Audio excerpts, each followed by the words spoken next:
नमस्कार दोस्तों, मैं नरेश चौक से। जैसा कि आप सभी इंजीनियरिंग मैन्युफैक्चरिंग इंडस्ट्रीज़ में देखते हैं कि सेल्स, प्रोक्योरमेंट और प्रोडक्शन ये तीन मेन डिपार्टमेंट होते हैं, है ना। बाकी सारे डिपार्टमेंट्स भी इंपॉर्टेंट होते हैं, लेकिन वो सारे सपोर्टिव डिपार्टमेंट्स होते हैं, है ना। तो जो हम प्रोक्योरमेंट डिपार्टमेंट की आज बात करते हैं, तो प्रोक्योरमेंट किए बिना, किसी मटेरियल को परचेस किए बिना, प्रोकर किए बिना हम प्रोडक्शन कैसे कर पाएंगे। प्रोडक्शन नहीं होगा तो सेल्स नहीं होगा। तो उसी प्रोक्योरमेंट या जिसको कहें कि परचेस किस बिहाफ पे किया था, आज हम वो समझने वाले हैं ना। किसी भी मटेरियल को प्रोकर करने के लिए सबसे पहले उसकी कैटेगरी डिफाइन होनी चाहिए। कैटेगरी डिफाइन करने के लिए क्या होता है, उसकी वैल्यू, उसका लीड टाइम, जिस सप्लायर से, जिस वेंडर से या जहाँ से भी हम उसको प्रोकर कर रहे हैं वो उसका लीड टाइम कितना है ना, फिर हमारे पास कितने टाइम में आएगा, फिर उसका ट्रांसपोर्टेशन टाइम और फिर उसका स्टोरेज टाइम, मीन्स वो कब हमारे प्रोडक्शन में यूज़ होने वाला है। तो इन सारे फैक्टर्स को डिफ़ाइन करके ही हमने आज का वीडियो बनाया है, जिसमें कि हमने मटेरियल को क्लासीफाई किया हुआ है ना। ये सारी क्लासिफिकेशंस डिपेंड करता है कि आपकी किस टाइप की इंडस्ट्रीज़ है, किस टाइप का आप मटेरियल प्रोकर कर रहे हैं। हो सकता है कि आप किसी भी टाइप की इंडस्ट्रीज़ में हो, वो सारी इंडस्ट्रीज़ अपने अपने अकॉर्डिंग क्लासेस डिफ़ाइन कर लेती हैं, चाहे वो कैटेगरी ए, बी, सी या डी तक भी जा सकते हैं। जनरली कैटेगरी ए, बी, सी में ही इन सब चीज़ों को डिफ़ाइन किया जाता है। तो चलिए फ्रेंड्स, आज के वीडियो को शुरू करते हैं और हम समझते हैं कौन कौन सी कैटेगरीज होती हैं जिनमें हम प्रोक्योरमेंट को डिफ़ाइन करते हैं, जिनके बिहाफ पे प्रोक्योरमेंट किया जाता है और वो मटेरियल्स हमको कब यूज़ होने वाले होते हैं। तो चलिए शुरू करते हैं और सबसे पहले हम समझते हैं सबसे फर्स्ट कैटेगरी, जो कि है कैटेगरी ए।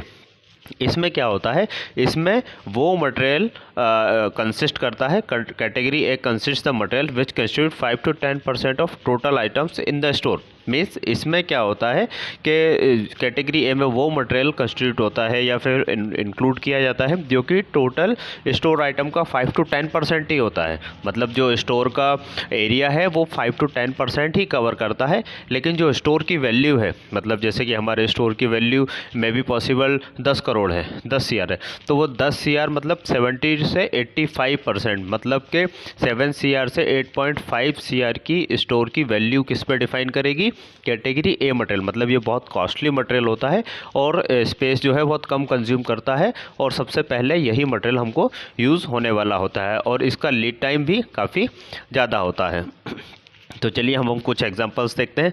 जैसे कि हमने यहाँ फैब्रिकेशन इंडस्ट्रीज़ के कुछ लिए हैं, MS और SS। अब जैसे हम IS20 MS और SS शीट में बात करें, अगर हम कहें कि IS2062 E250BR ये तो इजीली अवेलेबल, लेकिन अगर कोई स्पेशल ग्रेड कॉल की जाती है हमारे मैन्युफैक्चरिंग इंडस्ट्रीज़ के ड्राइंग में या बॉम्ब में, तो वो हमको इजीली अवेलेबल नहीं होता है ना, और ये कॉस्टली भी काफ़ी ज़्यादा होता है। इसके बाद कुछ नॉन फेरस मटेरियल्स होते हैं, जैसे कॉपर हुआ, ब्रास हुआ, तो ये सारे आइटम्स क्या होते हैं, कॉस्टली होते हैं और ये सारे कैटेगरी ए में फॉल करते हैं। तो चलिए अब कैटेगरी बी देखते हैं कौन कौन सी है उसमें।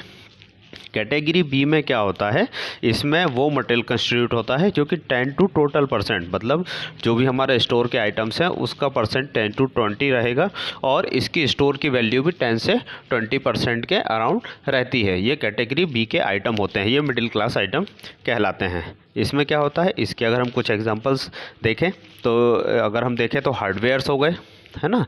जो भी हम हार्डवेयर्स यूज़ कर रहे हैं, चाहे MS का हो या SS का हो या किसी स्पेशल मैक का यूज़ कर रहे हैं, TBS या अनब्रेक हो, तो वो सारी कैटेगरी बी में फॉल करेंगे। और अगर कुछ चाइल्ड पार्ट्स लग रहे हैं, है ना, कुछ लूज़ आइटम्स जाते हैं या फिर कुछ एसेसरी के कंपोनेंट्स जाते हैं जो हमको मार्केट से बॉट आउट करने हैं, तो वो कैटेगरी बी में फॉल करते हैं।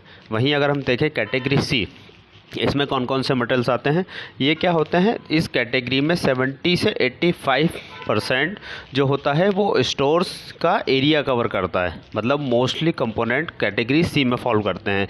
लेकिन अगर वहीं हम वैल्यू के कंपैरिजन में बात करें तो ये 5 से 10% ही हमारी टोटल स्टोर की वैल्यू होती है। जैसे कि हमने 10 CR का कहा, तो ये 50 लाख से 1 करोड़ के बीच में कैटेगरी सी के कंपोनेंट उसमें फॉल करेंगे। फॉर एग्जाम्पल से हम देख रहे हैं, अगर हम इसके एग्जाम्पल कंपोनेंट से देखें तो क्या हो गए, वेल्डिंग कंज्यूमेबल्स हो सकता है या फिर पैकिंग मटेरियल हो सकता है कैटेगरी सी में, है ना। तो इसकी वैल्यू कम होती है लेकिन इसका स्टोरेज एरिया काफ़ी ज़्यादा होता है, इसमें लीड टाइम भी काफ़ी कम होता है। तो ये होते हैं हमारे कैटेगरी ए, कैटेगरी बी और कैटेगरी सी के कंपोनेंट्स। तो चलिए दोस्तों, इसी के साथ आज के वीडियो को ख़त्म करते हैं। मुझे उम्मीद है आज का वीडियो आपको समझ में आया और कमेंट बॉक्स में कमेंट करके ज़रूर बताएँ। Thank you friends, thanks for watching.